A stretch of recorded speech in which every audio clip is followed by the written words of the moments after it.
Ассалаумағалейкум қазақ елі, отандастар, жерлестер, туыстар, бауырлар. Мен Маржан қыздарыңыз әдеттегідей Америкадан алдарыңызға шығып отырмын.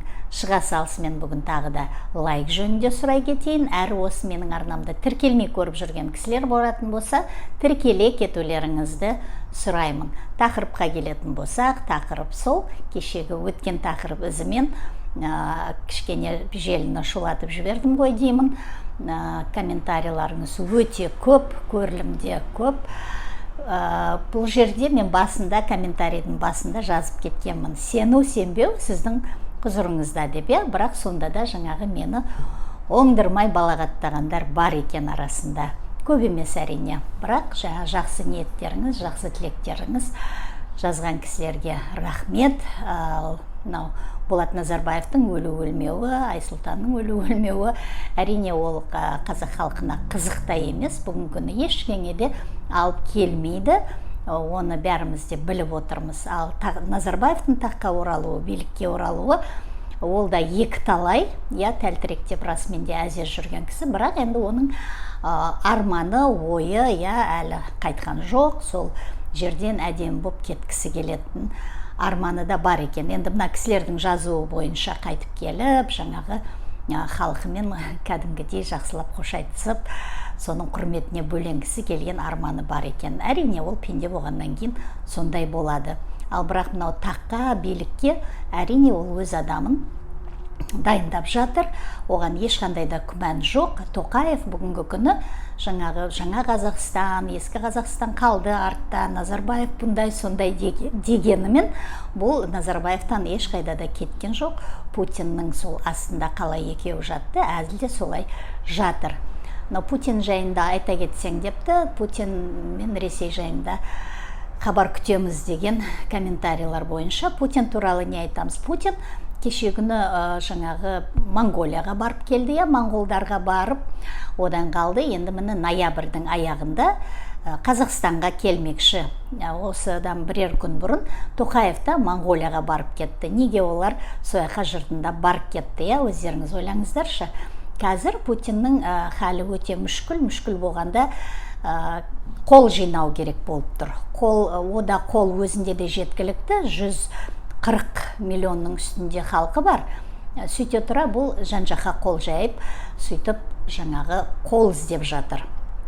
Мынау Украинаның жерін удобрять етуге сөйтіп жан-жақтан өзінікінен тасырлатып бәрін алайын десе, біріншіден халықтың қаһарынан қорқып отыр, екіншіден оның бәріне беретін қару-жарағы болмай отыр. Егер мынау жан-жақтан қол сұратса, олар өздерінің қару-жарағымен келеді-міс.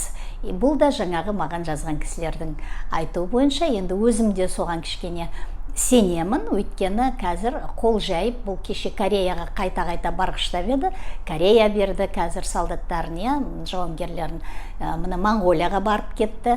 Монголия енді өз сазайын, өз жазасын мынау батыстан, Америкадан алады әрине санкция түрінде. Сөйтіп енді міне одан кейін Тоқаев барып кетті. Мүмкін Путин жұмсаған шығар, барып біліп анау күнгі менің әңгімем не болды деп.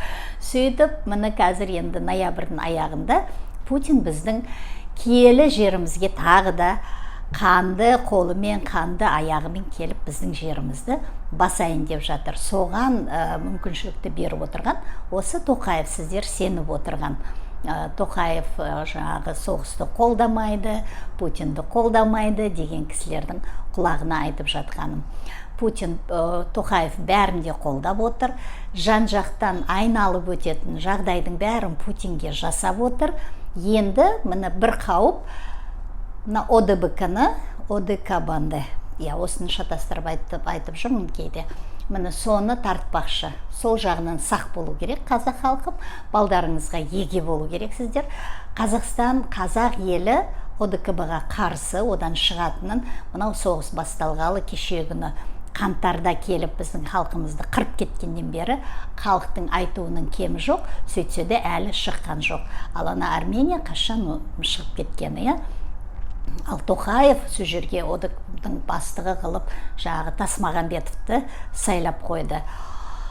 оғанда сенім жоқ, ол да жаңағы сол Тоқаевтың, Путиннің кәдімгідей қол шоқпары.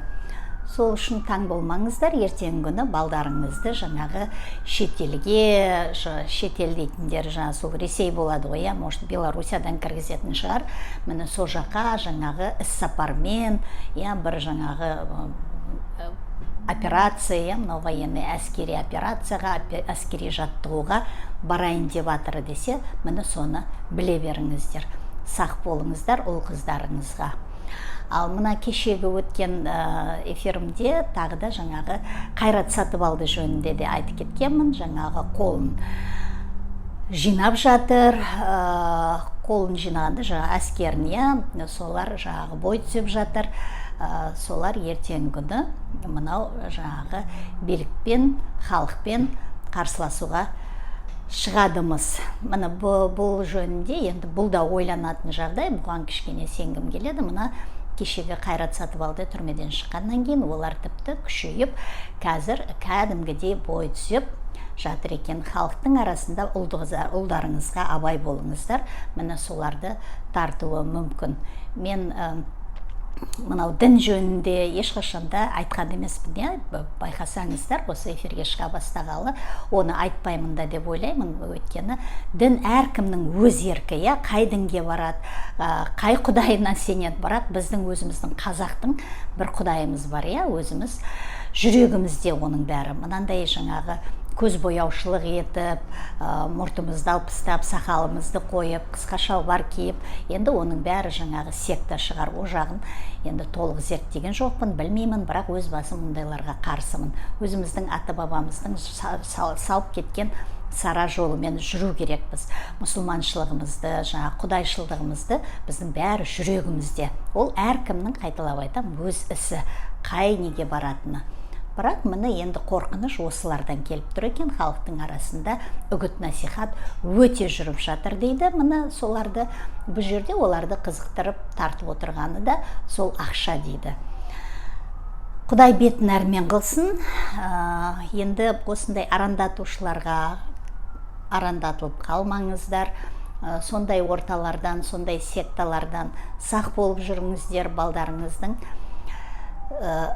арласын, құрыласын бәрін жаңағы бөлісіп, сұрасып отырыңыздар, зерттеп отырыңыздар. Ал қазақ халқы бүгінгі күні қалай жеңеміз? Бізге енді не істе дейсің, қайда барамыз дегенде комментарийлар бар екен. Жауап сол, мына Әблязовтың естіп отырсыздар, ұяшықтарын ашықтар деп жатқан, ол ашылып жатыр халықтың ішінде. Соны кешіріңіздер, осындай дауыстар бізде жиі болып тұрады Нью-Йоркта. Сол ұяшықтар ашылуы тоқтамасын, өздеріңіздің қолыңыздан келмесе, ашқандарды тауып соларға қосылыңыздар. Бірақ абай болыңыздар, егер бұл сіздердің бас бостандықтарыңызға ешқандай да қауіп тигізбейтін болса. Бүгінгі күні тек өз бас бостандықтарыңызға еге болыңыздар, бас амандықтарыңызға еге болыңыздар. Түрменің ар жағына әр нәрсені сылтауратып қамайтын Тоқаевтың шоқпарларынан, қол шоқпарларынан сақ болыңыздар, абай болыңыздар. Мына ортаны толтырыңыздар, ұяшықтарды ашуды тоқтатпаңыздар. Бәр жерге айтып, жариялап жүріңіздер. Өз аккаунттарыңыздан айтуды қорқсаңыздар, жалған аккаунт ашыңыздар. Міне жаңағы жаңа Қазақстанның, ескі Қазақстанның боттары солай жұмыс істеп жатыр ғой. Солай мынандай нашар комментарийді жазып жатыр ғой. Боттар енді қаптап отыр екен, Міне сондайлардан сақ болыңыздар, абай болыңыздар. Сөйтіп біздің ортамызға, қазақ халқына, қазақ елін көркейтем, демократияға алып келем деп жатқан басқа ұлт өкілдері болатын болса, соларды ортамызға тарта білейік, ортамызды кеңіте берейік. Сөйтіп бәріміз бір ауыздан ОДКБ-дан шығатынымызды, бейбіт те берекелі Қазақстанымызға бет бұратынымызды бәр жерге жария етейік. Сақ болайық, бірге болайық, алға қазақ елі.